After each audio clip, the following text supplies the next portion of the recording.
ہمارے لوگوں پہ منشیات ڈل رہی تھی. کدھر تھے چیف جسٹس؟ کدھر تھے یہ گل حسن اورنگزیب صاحب؟ جب شہباز شریف کی والدہ کی میت آتی ہے، نواز شریف صاحب کی اور شہباز شریف صاحب کی والدہ کی میت پڑی ہے گھر میں، اور مجھے اکاؤنٹیبلٹی کورٹ کے جج نے کہا کہ طارق صاحب جرا تو میں نے کرنی ہے. میں نے اس کی شکل دیکھی، میں نے کہا جی ان کی والدہ کی ڈیتھ ہوئی بھی ہے، مہربانی فرمائیں آج حاضری ایگزیمپٹ کر دیں، جانے دیں پیرول پہ. انہوں نے مجھے کہا کہ نہیں جرا ہوگی. 4 گھنٹے جرا ہوئی اس ملک میں. ایک شخص کی والدہ کی میت گھر میں پڑی ہے اور اس کی اکاؤنٹیبلٹی کورٹ جرا کر رہا ہے کیونکہ اپنے ماسٹرز کو پلیز کرنا تھا. کدھر تھی یہ کورٹس؟ نوٹس لینے والا کوئی نہیں تھا. منشیات کا کیس افسر صاحبہ پورے ملک کو پتا تھا کہ رانا ثناء اللہ کا جھوٹا کیس ہے. کہاں تھے گل حسن اورنگزیب صاحب؟ کہاں تھے بندیال صاحب؟ کیوں نوٹس نہیں لیا گیا؟ پورے ملک کو پتا ہے. ہم چپ بیٹھے ہیں اپنے لپ سیل کر کے. تو آج جب 9 مئی کے واقعات کے بعد ایک درد اٹھتا ہے اور ان لوگوں کو جنہوں نے دفاعی تنصیبات کو نشانہ بنایا، ان لوگوں نے جنہوں نے شہداء کی یادگاروں کو مسمار کیا، ان لوگوں نے جنہوں نے سیبوٹاج کیا کہ ملک میں اگر خدا نہ خواستہ کوئی ایکسٹرنل تھریٹ ہوتا تو اس کو ہماری رسپونڈ کرنے کی کیپیسٹی کو ڈیمینش کیا، کم کیا. ان لوگوں کو ڈیفینڈ کرنے کے لیے آج یہ کہا جا رہا ہے عمل درآمد نہیں ہوا. کاش اس وقت طارق صاحب لیکن طارق صاحب چپ تو آپ لوگ بھی نہیں بیٹھے، بلکہ اب تو طرز عمل بالکل تبدیل ہو کے پی ٹی آئی کو ہی ریپلیکیٹ کرتا ہوا نظر آ رہا ہے. ہمیں تو لگتا ہے کسی مصلحت کے تحت ہی آپ لوگ اپنی کسی پلاننگ کے تحت خاموش ہوتے ہیں اور پھر بولنا شروع ہوتے ہیں. اب نواز شریف صاحب نام لے کے جج صاحبان کے اوپر تنقید کر رہے ہیں، اور وہ اسلام آباد ہائی کورٹ کے چیف جسٹس جن کو ایک دن پی ٹی آئی تنقید کا نشانہ بنا رہی تھی، اگلے دن انہوں نے پی ٹی آئی چیئرمین کے حق میں فیصلہ دے دیا. تو شہباز شریف صاحب نے سوشل میڈیا پہ جا کر لکھ دیا کہ یہ گڈ ٹو سی یو کا اثر پہنچ چکا ہے اسلام آباد ہائی کورٹ میں. اس کی وجہ ہے دیکھیں اختر صاحبہ، تاریخ میں کبھی نہیں ہوا کہ اسلام آباد ہائی کورٹ میں ایک ملزم کی سینٹنس سسپینشن کی درخواست اور اس کے ساتھ اس کی اپیل فکسڈ ہو اور چیف جسٹس آف پاکستان وہ بیٹھ کے پورے کیس کے میرٹس کو ڈسکس کر دیں ایک انفیکچوس ایپلیکیشن پہ.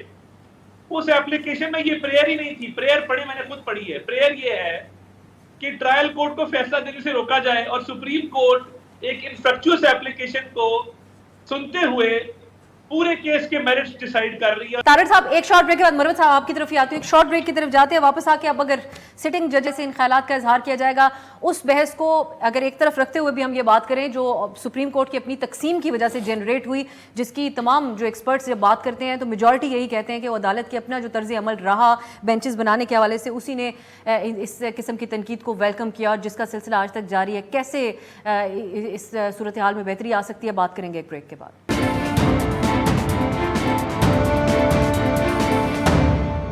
بریک کے بعد خوش آمدید. ہم بات کر رہے ہیں جو اس وقت آئینی اور عدالتی معاملات چل رہے ہیں اور الیکشن کے حوالے سے بالکل تقسیم اور ایک دو رائے ہمیں نظر آتی ہے. مروت صاحب آپ نے سنے طارق صاحب کی گفتگو اور بہت سارے شکوے ہیں مسلم لیگ نون کے ایک اس عدالتی نظام کے حوالے سے بھی رہے، لیکن جب پی ٹی آئی کی طرف سے کھل کر ہر ادارے کے اوپر تنقید کی جاتی رہی تو ہم نے دیکھا کہ پھر کھل کر انہوں نے بھی اپنے خیالات کا اظہار کرنا شروع کر دیا. تو پھر اس جس نہج کے اوپر آج ہم کھڑے ہیں اور جج صاحب کہتے ہیں کہ یہ سیاہ ترین سال تھا عدالتی فیصلوں پہ امپلیمنٹیشن، تو اس کا کسی ایک کو ذمہ دار تو نہیں ٹھہرایا جا سکتا. جی، آپ کے سوال کے دو رخ ہیں. پہلے تو جج صاحب کے ریمارکس کے حوالے سے جج صاحب نے یہ کیوں کہا، روزانہ اسلام آباد ہائی کورٹ میں تقریباً میری پیشیاں ہوتی ہے. 2023 میں ہم نے یہ دیکھا کہ جو بھی فیصلہ ہوا ہائی کورٹ کا یا سپریم کورٹ کا، چونکہ پی ڈی ایم کی حکومت تھی اور انہوں نے بدنیتی پر مبنی ہر اس جوڈیشل پروسیس کو انہوں نے ڈیفیٹ کرنے کی کوشش کی جس سے کسی کو بھی انصاف مل سکتا تھا. الیکشن نہ کرانے کے عمل سے لے کر، میں آپ کو مثال دیتا ہوں صرف اسلام آباد کی حد تک، لاہور کے پی کی بہت ساری مثالیں ہیں. یہاں پہ لوگوں کو گھروں سے اٹھایا گیا، عدالتوں میں لوگ گئے، عدالت نے کہا چھوڑ دو. باہر جیل سے نکلتے تھے، پھر پکڑتے تھے، پھر نکلتے تھے. میں شہریار افریدی کی مثال دیتا ہوں، 11 دفعہ جو ہیں اس کو جیل کے سامنے سے گرفتار کیا گیا. یہ قانون ہے، یہ رول آف لا ہے، یہ انصاف ہے. اس پہ 3 دفعہ جو ہے ڈپٹی کمشنر راول پنڈی نے 3 MPO لگائے، 1 دفعہ جیل ایم کی ڈی سی نے لگایا، 2 دفعہ ڈی سی اسلام آباد نے لگایا، کوارٹ کے ڈپٹی کمشنر نے لگایا. سب عدالتیں جو ہیں ڈکلیئر کرتے گئے کہ یہ میلا فائڈی بدنیتی پر مبنی ہے. اس پہ 7 FIR کرائی گئی, اور ان تمام کیسز میں بھی جب یہ چھوٹا تو تب بھی اس کو فیملی سے نہ ملاقات کی اجازت تھی, نہ اس کی بین فوت ہوئی. مروت صاحب یہ پاکستان کی تاریخ میں پہلی دفعہ تو نہیں ہو رہا, یہ پہلی دفعہ ہو رہا ہے, یہ پہلی دفعہ ہو رہا ہے کہ نیب میں ریفرنس دائر ہونے سے پہلے بندے کو اٹھا کے اندر ڈال دیا جائے. یہ سب کچھ تو پی ٹی آئی کے ٹائم پہ بھی ہوتا رہا. میں آپ کو عرض کروں, میں یہ نہیں کہہ رہی کہ وہ ٹھیک ہو رہا تھا, یہ اتنا وسیع پیمانے پر, نہیں نہیں ہے ان میں سے کوئی بھی وسیع پیمانے پر پاکستان کے لوگوں کے ساتھ اس طرح کبھی نہیں ہوا. نمبر 1. نمبر 2 بات یہ ہے, انہوں نے جو باتیں کی تو وہ پاکستان کے لوگ تھے نا جن کا مسلم لیگ نون سے تعلق تھا. ملک تو سب کا ایک ہی, پارٹیاں ڈیفرنٹ ہیں. مجھے ذرا میری بات ضرور کمپلیٹ کریں مروت صاحب. دوسری بات انہوں نے کی, اور انہوں نے اپنا یہ بیان کیا کہ جی مظاہر علی اکبر نقوی صاحب جو آنریبل جج ہیں سپریم کورٹ کے, ان کے حوالے سے جو الفاظ انہوں نے کہے, میرا خیال ہے ایک لا نوئنگ شخص کو بالکل یہ سوٹ نہیں کرے گا کہ سپریم کورٹ کے سٹنگ جج کے حوالے سے ہم اس طرح یہ بات کریں. چیف جسٹس آف پاکستان جو ہیں گڈ ٹو سی یو سے شروع ہوئے ہیں, اور تنقید پہ چونکہ اس کی پوزیشن کمزور ہوتی جا رہی ہے, ریٹائرمنٹ کے ہم جتنے بھی کمزور نزدیک آتے گئے. سپیریئر جوڈیشری کا جو مذاق اڑایا گیا, نہ کہ صرف الفاظ میں, ذرا مجھے بات کمپلیٹ کرنے دیں, نہ کہ صرف الفاظ میں, نہ کہ صرف بیہودہ گفتگو ان کے لیے کی گئی, بلکہ سپیریئر جوڈیشری کے احکامات کو واضح طور پر بانگ دخل. ٹرائل کورٹ کے جن جج نے پی ٹی آئی چیئرمین کے خلاف توشہ خانہ کا فیصلہ دیا, ان کو ملک میں تو کیا ملک سے باہر بھی کسی نے کھڑا نہیں ہونے دیا. پی ٹی آئی سے منسلک لوگوں نے, کارکنوں نے, جی بالکل, یہ رویہ تو میں ہر طرف سے نظر آ رہا ہے, کیونکہ ان کا فیصلہ چیلنج بھی کیا جا سکتا تھا, اور اس پہ مثبت آپ کے پی ٹی آئی کے چیئرمین کے حق میں فیصلہ بھی. میں حیدر صاحب کو شامل کر لیتی ہوں, آپ اس پہ ضرور بات کیجیے گا. اس لیے میں بار بار مروت صاحب کہتی ہوں کہ سب کا رویہ ایک جیسا ہے. حیدر صاحب, ہم آپ سے ہر کچھ عرصے بعد پروگرام میں بات کرتے ہیں, ہر بار کہیں نہ کہیں کسی نہ کسی رہنما کا بیان عدالت کے حوالے سے ہوتا ہی ہے. سو دونوں طرف سے سکور سیٹل ہو چکا ہے, یا ابھی بھی یہ بات کہی جا سکتی ہے جو اس وقت عدالت کی تقسیم رہی, بینچز کا معاملہ رہا, یہ ذمہ داری واپس عدالت کے اوپر ہے؟ آپ حیرت آپ کو ہوتی ہے اس بات پہ جب سٹنگ ججز کے حوالے سے اس قسم کی بات آن دا ریکارڈ کی جائے؟ دیکھیں, انفارچونیٹلی ایک ہسٹری رہی ہے ہمارے ملک میں کہ جہاں پہ ادارے بھی جو ہیں ان کی طرف سے مداخلت رہی ہے. جب مداخلت ہوگی جس بھی ادارے کی طرف سے ہوگی, تو پھر آگے سے لوگوں کے منہ کھلیں گے. جب بند کر سکیں گے آپ تو بند کر دیں گے, لیکن بعد میں کھلیں گے, تو ایسا ہوگا. تو بہتر یہ ہے کہ ادارے بھی انٹروسپیکشن تھوڑی کریں, اور مداخلت کے حوالے سے بڑا ان کا اسٹرکٹ ایک جو ہے وہ سیلف ریگولیٹری بھی ایک میکنزم ہونا چاہیے. کہ دیکھیں, آپ دیکھیں کہ چاہے ہم نواز شریف صاحب کے آؤسٹر کو دیکھ لیں, تو اس وقت بھی کیا کوئی کہہ سکتا ہے کہ یہ سیم پیج جو ہے اس کی طرف سے مداخلت نہیں تھی؟ تو جب مداخلت ہوگی تو پھر یہ باتیں غلط ہیں, میں ان کے حق میں نہیں ہوں, لیکن یہ ایک نیسیسری کانسیکوینس بن جاتا ہے. اور جب پولرائزیشن اب سا اس لیول کی ہو جاتی ہے کہ جہاں یہاں تو یا قبر ہے, لوگ دو ہیں, یا پرائم منسٹر ہیں یا آپ ایگزائل میں یا جیل میں. اب جب آپشنز یہ دو رہ جاتے ہیں تو پھر کون آئین کی پاسداری کرے گا, کون پبلک انٹرسٹ میں پالیسیاں بنائے گا؟ یہاں تو سروائیول کی جنگ ہے, دشمنی ہے. This is not politics, we have to understand اس ملک میں پالیٹکس نہیں ہو رہی ہے, یہ دشمنی ہے صرف. اور جب دشمنی ہوگی تو نہ آئین کی فکر ایک پارٹی کرے گی اور نہ پبلک انٹرسٹ کی فکر دوسری پارٹی کرے گی. یہ صرف اپنے سروائیول کی جنگ اب بن چکی ہے, اور ایک دوسرے سے ان کو بچانے میں ہی پاکستان بچتا ہے, اور ایک دوسرے سے ان کو بچانا میرا نہیں خیال وہ لوگ چاہتے بھی ہیں جو بچا سکتے ہیں ایک دوسرے سے ان کو. تو اس وقت جو پوزیشن جہاں ہم آ کے کھڑے ہیں اس وقت, تو سروائیول کی جنگ ہے یہ. رانا ثناء اللہ صاحب نے بالکل ٹھیک فرمایا تھا, یا تم ہو یا ہم ہیں.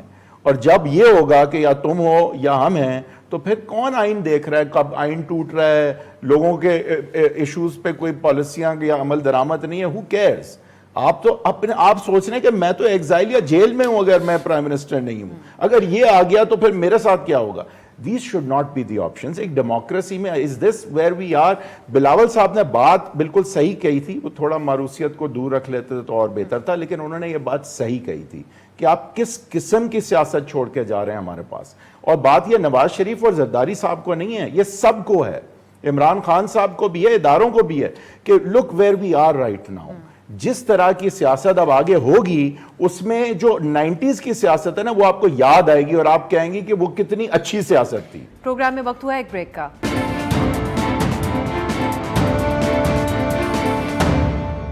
بریک کے بعد خوش آمدید. طاہر صاحب, جو حیدر صاحب نے بات کہی ہے اور اس ملک میں جو احساس رکھنے والے لوگ ہیں اور سمجھ بوجھ رکھنے والے ہیں وہ بہت سے لوگ انہی گراؤنڈز کے اوپر اس وقت معاملات کو دیکھ رہے ہیں کہ کوئی رولز نظر نہیں آتے ہیں. اب ہمارے کچھ جو کالیگز ہیں ان ایک کل ایکسپریس ٹریبیون میں بھی خبر شائع ہوئی اور دی نیوز سے منسلک عمر چیمہ صاحب بہت سینئر صحافی ہیں, دونوں نے ان خیالات کا اظہار کیا ہے کہ آج کل جو سینس لینے کی کوشش کریں اسلام آباد میں تو لگتا یہ ہے کہ اسٹیبلشمنٹ کے لیے فیورٹ اگلے الیکشنز کے لیے مسلم لیگ نون ہے. پیپلز پارٹی کے لیے کچھ مشکلات بنتی ہوئی ہمیں نظر آ رہی ہیں ان کے اوپر لیگل کیسز کے حوالے سے بھی. سو آپ لوگوں کی جماعت کے حوالے سے کہا جاتا ہے کہ جتنی ریزسٹنس کی اور جو اس سے پہلے ایک صورتحال بن چکی تھی کہ جہاں پر ادارے نے بھی کہا کہ ہم نان پولیٹیکل ہو چکے ہیں, اس پر آپ بہت بہترین قسم کی ایک اداروں کو ڈومین میں رکھنے کے لیے ایک پالیسی بنا سکتے تھے. شہباز شریف صاحب کے پاس 13 پارٹیز تھیں جن کو وہ چلا رہے تھے, لیکن آپ لوگوں نے وہ موقع گوا دیا اور آج حالات ایسے ہیں جس کے اوپر تبصرہ حیدر صاحب کا آپ ملاحظہ کر چکے ہیں. دیکھیے میں جو حیدر صاحب نے بات کی نا, دیکھیے ہم نے 90 کی دہائی میں ہم نے اور پیپلز پارٹی نے لڑ کے بھی دیکھ لیا, ہم نے بدترین ڈکٹیٹرشپس کا سامنا کر کے بھی دیکھ لیا. ہمارے ساتھ وہ ہوا جو تاریخ میں کبھی کسی کے ساتھ نہیں ہوا, مگر ہم نے سبق سیکھے. ہم نے پڑھے لکھے لوگوں کی طرح, مہذب لوگوں کی طرح بیٹھ کے ایک ڈاکیومنٹ بنایا, ایک چارٹر بنایا جس کو چارٹر آف ڈیموکریسی کہتے ہیں, اس کو سائن کیا اور اس کا نتیجہ یہ نکلا کہ ہم نے 2008 میں پیپلز پارٹی کی گورنمنٹ کو تسلیم کیا, ایشو بیس سیاست کی, اس طرح کی لیگ پولنگ نہیں کی. 2013 میں پیپلز پارٹی نے ہمارے ساتھ اسی طرح کی کوئی لیگ پولنگ نہیں تھی, ایشو بیس پالیٹکس تھی اور پیسفل ٹرانزیشنز ہوئی.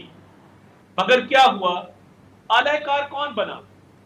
2018 میں پروجیکٹ عمران خان لانچ ہوتا ہے اور اس کو لانچ کرنے والے باقی دونوں پارٹیوں کو دیوار کے ساتھ لگاتے ہیں اور آؤٹ آف دا وے جا کے اس کو لانچ کرتے ہیں, باقی سب کو رستے سے ہٹا دیتے ہیں. اور وہ جب لانچ ہوتا ہے تو اس کے بعد 4 سال کی تباہی آپ کے سامنے ہے جو اس کا نتیجہ نکلا. طارر صاحب اب یہ کہا جا رہا ہے کہ اب آپ کی باری ہے, یہ ری لانچنگ مسلم لیگ نون کی ہو سکتی ہے آنے والے دنوں میں. بہت فرما برداری کی گئی آپ کی جماعت کی طرف سے, ایسی قانون سازی ہوئی ہے جس کے اوپر دوسری پارٹیوں نے سوال اٹھایا, آپ لوگوں نے جسٹیفائی کیا.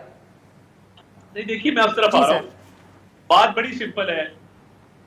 سیاستدان ہی یوز ہوتا ہے نا اور سیاستدان ہی اعلی کار بنتا ہے. ہمارا تو گلہ یہ تھا کہ نیوٹرلٹی آ جائے, ادارہ نیوٹرل ہو جائے. اپریل میں ادارے نے کہا جی ہم نیوٹرل ہوتے ہیں.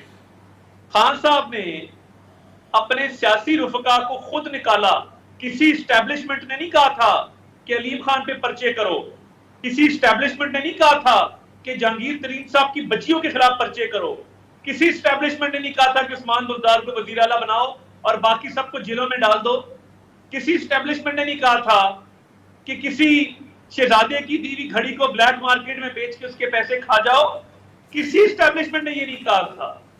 پوائنٹ یہ ہے کہ جب یہ فون کرواتے تھے بجٹ پاس کرانے کے لیے, بجٹ اجلاس میں حاضری پوری کرنے کے لیے, ووٹ آف کانفیڈنس لینے کے لیے, جب نیوٹرلٹی آئی تو یہ اپنے منہ کے بل گر پڑے. تو اب کس بات کا دوش ہے؟ یعنی فورن فنڈنگ ہو, 190 ملین پاؤنڈ ہو, سائفر ہو, سائفر پہ بھی سن لیں. اب ان سے پوچھیں کہ ان کی حکومت امریکہ نے ختم کی تھی یا باجوہ صاحب نے ختم کی تھی, اس کا بھی جواب ان کے پاس نہیں ہے. جب سوٹ کرتا ہے تو باجوہ ہے, جب سوٹ نہیں کرتا تو امریکہ ہے. اب یہ ساری چیزیں اپنے کیے ہوئے گناہ ہے نا, یہ ہم کیوں ڈالیں کسی کے سر پہ؟ اور میں اسی طرف ہی آتی ہوں, میں کیونکہ سعید مروت صاحب جو ہے وہ سائفر والے کیس میں بھی ان کو ریپرزینٹ کر رہے ہیں. مروت صاحب لیکن نیب کا جو ترامیم کا آج معاملہ ہے, جو طارر صاحب بات کر رہے ہیں اسے کنیکٹ کرتے ہوئے کہ سب اپنا کیا دھرا ہے, اس کے اندر بھی جسٹس منصور نے آج ریمارکس دیے کہ ترامیم کو اس شخص نے چیلنج کیا ہے جو خود پارلیمنٹ سے بھاگا ہوا ہے. سو کہیں نہ کہیں وہ سائفر کا معاملہ, سائفر سے کھیلنا ہو یا اس کے اوپر میں تفصیلی کامنٹ آپ بعد میں کیجیے گا, لیکن یہ ساری چیزوں کو کہنے میں کہیں نہ کہیں حق بجانب تو ہیں کہ ہم کیسے جواب دے ہو گئے, ہر چیز میں آپ نے خود تو بنیاد ڈالی.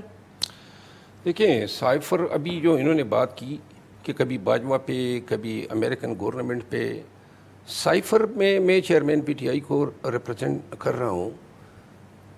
سائفر جو ہیں وہ ایک لنک ہیں جو امریکہ سے شروع ہوتا ہے, باجوہ تک آتا ہے. اس کے نتیجے میں یہ پروجیکٹ شہباز شریف لانچ ہوتا ہے اور عمران خان جو ہیں اس کی حکومت ختم کی جاتی ہے.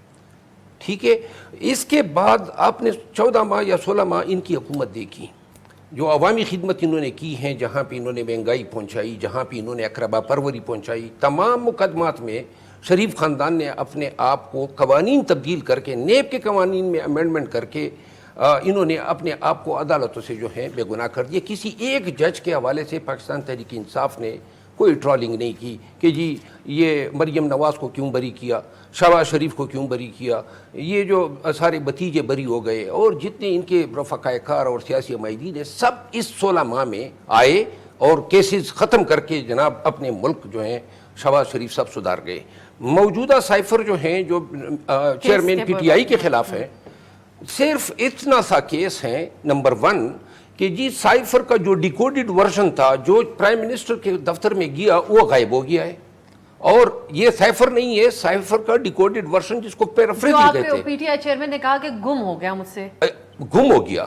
اب بات یہ ہے، پہلی بات کہ ایک ڈاکیومنٹ ہے جو کہ صرف چیئرمین پی ٹی آئی کو نہیں آیا، اس کے سینکڑوں نقول پارلیمان میں گیا، 3 دفعہ سیکیورٹی کمیٹی میں گیا، چیف جسٹس آف پاکستان کے پاس بھیجا گیا، اسپیکر کے پاس گیا، پارلیمانی کمیٹی جو سلامتی پہ ہیں ان کے پاس گیا. یہ سائفر جو ہیں اب انہوں نے چیئرمین اس پہ آپ لوگوں کی آج کل یہ دلیل ہے کہ ہم نے اس کو ڈی کلاسیفائی اس کو کر دیا گیا تھا، اس سائفر کو یہ کیبنٹ نے ڈی کلاسیفائی کیا تھا.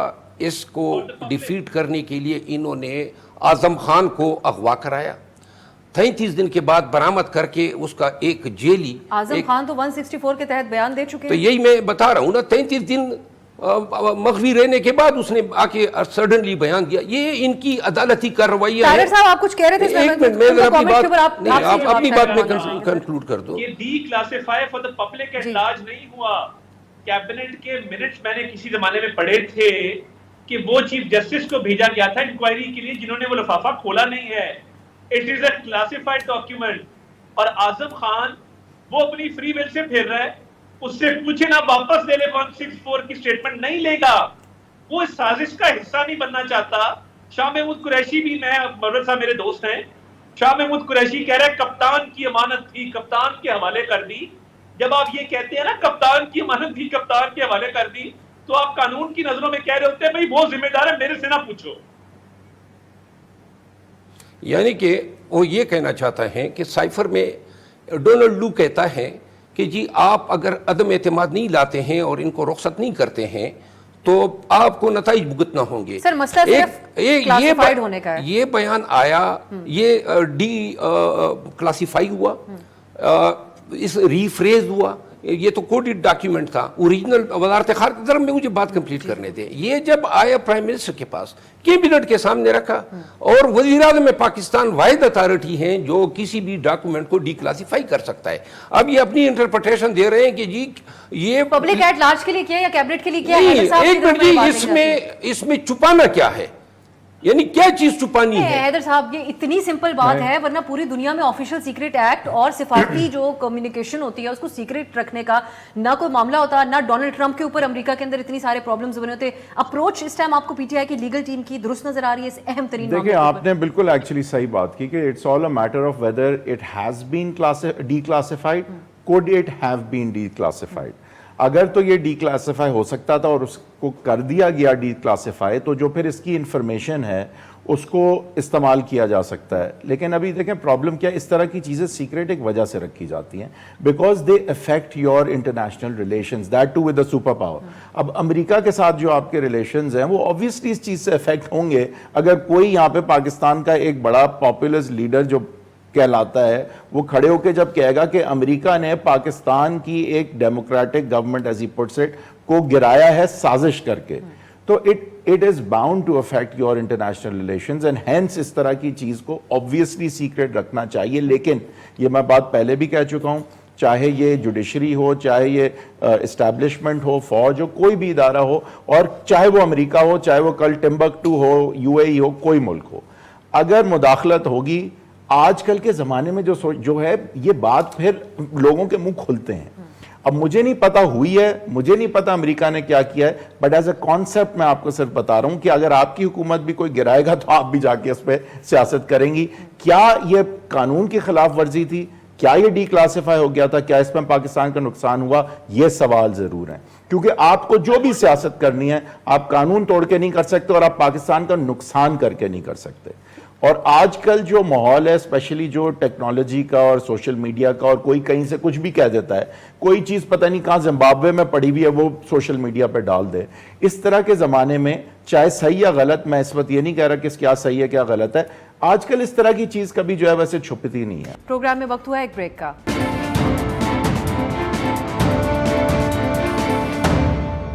بریک کے بعد خوش آمدید. طارر صاحب, اب آج جو ڈیمانڈ کیا جا رہا ہے پی ٹی آئی کی لیگل ٹیم کی طرف سے کہ اٹک جیل کے اندر جس طریقے سے اس معاملے کا ٹرائل اس سے پہلے بھی ہم نے دیکھا جج صاحب کے سامنے پیش کیے بغیر ریمانڈ لے لیا, اس کی بھی مثال نہیں ملتی ہے. یہ تو پھر ایک خفیہ ملٹری ٹرائل کے طرز کے اوپر معاملہ جاتا ہوا نظر آ رہا ہے. شفافیت کے حوالے سے سوال اٹھیں گے. Let me correct you. جی, ایف آئی اے نے استدعا کی تھی جسمانی ریمانڈ کی, فزیکل ریمانڈ کی, وہ ٹرن ڈاؤن ہو گئی. جب وہ ٹرن ڈاؤن ہوتی ہے اور آپ نے بیل اپلائی نہ کی ہو تو پھر آپ کا جوڈیشل ریمانڈ دیا جاتا ہے. تو کیونکہ وہ آلریڈی کسٹڈی میں تھے تو جوڈیشل ریمانڈ دے دیا گیا. انہونی بات نہیں ہے, یہ کیسز میں آئے روز ہوتا ہے کہ جہاں ملزم پہلے ہی قید ہے اور جسمانی ریمانڈ کسی اور کیس میں درکار ہے اور وہ ٹرن ڈاؤن ہو گیا ہے تو جوڈیشل ریمانڈ دے دیا گیا. وہ کوئی پہلی دفعہ نہیں ہوا, یہ ہوتا رہتا ہے. پہلی بات یہ. دوسری بات یہ ہے کہ الزام کیا لگ رہا ہے کہ امریکہ کے ایک اسسٹنٹ سیکرٹری آف اسٹیٹ نے ہمارے سفیر اسد مجید خان کو بلایا اور سامنے بیٹھ کے کہا کہ ہم تمہاری حکومت گرا رہے ہیں. یعنی یہ بات ماننے میں آتی ہے آپ کے؟ اور وہ جو آڈیو ہے, لیٹس ناٹ فرگیٹ, اس آڈیو میں انہوں نے تسلیم کیا کہ ہم نے پلے کرنا ہے, ہم نے کھیلنا ہے اس کے ساتھ. یعنی جو شخص آپ کی فورن پالیسی سے کھیلنا چاہتا ہے, فیکٹس کو ڈسٹارٹ کرنا چاہتا ہے, سائفر روٹین کا میٹر ہے. دیکھیں آپ کا ایک کوڈڈ سسٹم ہے, سیکرٹ سسٹم آف کمیونیکیشن, ایک کرپٹو سینٹر ہے یہاں پہ باقاعدہ. جب آپ کی ایسی سائفرز آتے ہیں, کئی اور ممالک سے بھی آتے ہیں, بہت ساری پالیسیز پہ کئی ممالک خوش نہیں ہوتے, آپ کے دوست ممالک ہوتے ہیں بٹ وہ ناراضگی کا اظہار کرتے ہیں. اس کا یہ مطلب نہیں ہوتا کہ وہ آپ کی حکومت ٹاپل کرنے جا رہے ہیں یا رجیم چینج کرنے جا رہے ہیں, یا وہ آپ کو بتا رہے ہیں ہم آپ کی رجیم چینج کر دیں گے. طارق صاحب, اس کیس میں کس قسم کی سزا ہو سکتی ہے؟ آپ اپنے اس پہ اگر ایکسپرٹ اوپینین دیں, کیونکہ اس میں ماضی میں تو بہت سنگین سزائیں ہو چکی ہیں آفیشل سیکرٹ ایکٹ کے تحت. دیکھیں, یہ بڑا آپ نے خطرناک سوال کر دیا. اس میں میکسیمم پنشمنٹ کیپٹل پنشمنٹ ہے, سزائے موت ہے, اور 14 سال بھی قید کی سزا اس میں ہے. تو یہ تو چلے ٹرائل کی پروسیڈنگز پہ ڈیپینڈ کرتا ہے نا کہ آپ پہ اوفینس کیا ہے, آپ کس سیکشن کے تحت ٹرائی ہو رہے ہیں. بٹ فارن پالیسی سے کھیلنا, ایک کلاسیفائڈ ڈاکیومنٹ کو جلسے میں لہرانا, اس کے کانٹینٹس کو ڈسٹارٹ کر کے پیش کرنا, اس ڈاکیومنٹ کو گما دینا, یہ تمام اوفینسز کمٹ ہوئے ہیں جس کا کسی نہ کسی صورت میں جواب دینا ہوگا. ورنہ پھر Pakistan being a nuclear state, یہاں پہ کسی میٹر کی کوئی کانفیڈینشیلٹی نہیں ہوگی, جس کا جو دل میں آئے گا وہ کرے گا. Example must be set in this case. Marwat صاحب, اب آپ لوگ جو کہہ رہے تھے کہ ان کو پیش کیا جائے عدالت کے سامنے بجائے اس کے کہ اٹک جیل میں عدالت لگائی جائے, اس میں بتایا جا رہا ہے جو ریزن ایک پہلے دیا جاتا تھا پی ٹی آئی کی لیگل ٹیم کی طرف سے جب وہ گرفتار نہیں تھے کہ سیکیورٹی وجوہات ہیں. سیکیورٹی وجوہات کا ریزن بتا کے تو یہ قابل قبول کیوں نہیں آپ لوگوں کے لیے؟ جو آپ نے سوال کیا تھارر صاحب سے, بڑا ہی ریلیونٹ سوال تھا کہ اس میں شفافیت کہاں نظر آئے گی. جس طرح چیئرمین پی ٹی آئی کے ٹرائل ہمایوں دلاور کی عدالت میں ہوئے اور جو کلمینیٹ ہوئی ان کی اگینسٹ گلٹی ورڈکٹ میں, اب پورا پروسیس جو تھا وہ ہم ہائی لائٹ کرتے تھے کہ یہاں زیادتی ہوئی, یہاں ناانصافی ہوئی, یہاں زیادتی ہوئی. اب یہاں پہ آپ دیکھیں سائفر پہ انہوں نے کہا جی کہ فارن پالیسی جو ہیں آپ امپیکٹ کر رہے ہیں. آپ کی فارن پالیسی 75 سال میں رہی کیا ہے؟ نہ آپ کے کسی کے ساتھ کوئی اچھے تعلق رہے ہیں, نہ کسی نے آپ یہ تو ایک تجزیہ ہو سکتا ہے, لیکن اتنی اہم آپ کی فارن پالیسی کیا؟ فارن پالیسی آپ کی دیکھیں, یہ ایک چلاتا کون ہے؟ نہیں, آپ کی فارن پالیسی ہے کیا, اس کی وقت کیا ہے؟ دوسری بات یہ ہے, یہ سائفر کو جی آپ پاکستان کو کہہ رہے ہیں کہ جی آپ اپنے منتخب وزیر اعظم کو ہٹا دیں, نہیں تو آپ کو نتائج کا سامنا. یہ آپ کی ساورنٹی پہ اٹیک ہے. سر یہ باتیں پی ٹی آئی چیئرمین لے چکے ہیں. اب میں آتا ہوں شفافیت پہ. انٹرویو دیتے ہوئے شفافیت پہ امریکہ نے مجھے نہیں نکالا, پاکستان سے انیشیٹ ہوا. ہم نے ریٹ چیلنج ریٹ میں یہ جو کوٹ کر رہے ہیں یہ بات, وہ یہ نہیں کہہ رہے کہ یہ سائفر میں لکھا نہیں تھا, وہ ابھی تک انہوں نے یہ نہیں کہا. اچھا وہ یہ کہتے ہیں کہ لیکن وہ کسی کے کہنے پہ کسی کے انہیں گمراہ کرنے پہ. اچھا اب میں اب آگے آپ کو عرض کر دوں. آپ سائفر کیس میں جو یہ کارروائی شروع ہوتی ہے اس پہ مجھے 2 منٹ سن لیں تو آپ کو میں واضح کر دیتا ہوں کہ ہمارے ساتھ یا چیئرمین پی ٹی آئی کے ساتھ کیا زیادتیاں ہو رہی ہے. سب سے پہلی بات یہ ہے کہ ہم نے توشہ خانے میں سزا یابی کے بعد دوسرے دن میں نے ریٹ دائر کی چیئرمین پی ٹی آئی کی طرف سے کہ ہمیں آپ اس جیل میں بھیجیں جس کے لیے وارنٹ جاری ہوا ہے ہمایوں دلاور کا. 3 سال سمپل امپریزنمنٹ تھی توشہ اور اڈیالہ جیل کے لیے تھا. پنجاب حکومت نے اپنے تئیں از خود جیل حکام جو پنجاب کے ہیں انہوں نے ہمیں چیئرمین پی ٹی آئی کو جو ہے شفٹ کر دیا اٹک جیل میں. اٹک جیل میں جو حالت ہیں جو اس پہ بہت سارا کچھ کہا جا چکا ہے تو میں ریپیٹ نہیں کروں گا.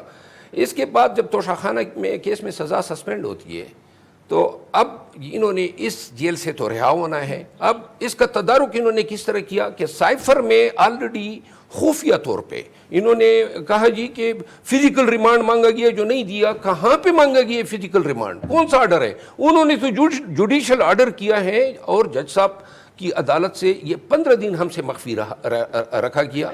یہ ایک پبلک دستاویز تھی, وکلا کو کوئی نوٹس نہیں تھا. ملزم کو پیش کیا جانا ابیب الواب الخیری کیس میں مسٹ ہے, سپریم کورٹ نے سرکولیٹ کی ہے پاکستان کی تمام عدالت کو.